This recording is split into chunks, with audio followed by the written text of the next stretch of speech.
Hi Nerida, thanks for joining me again to share your wisdom with the viewers.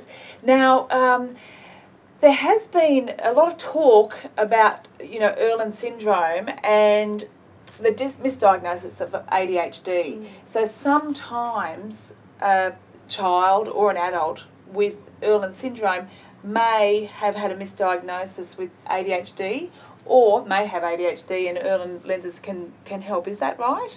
Yes. Yeah. Actually, sometimes definitely they are misdiagnosed, and they haven't had an assessment for Irlen syndrome to see whether that is an underlying issue that is triggering some of the ADHD symptoms, such as issues with concentration, behaviour, etc.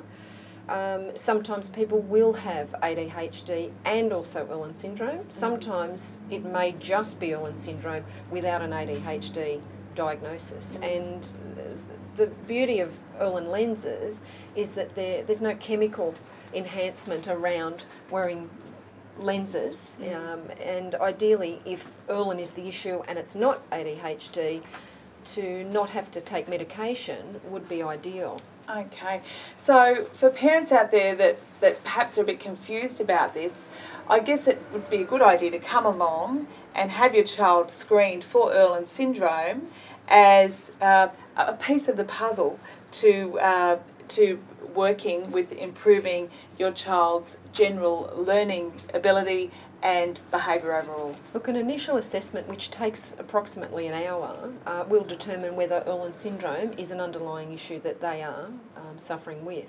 So at least in that hour session, they're aware one way or the other whether this is a problem or whether it's not a problem, and then they can go beyond that. And sometimes Irlen is the last place that they look, and ideally, for some, it needs to be the first place they look.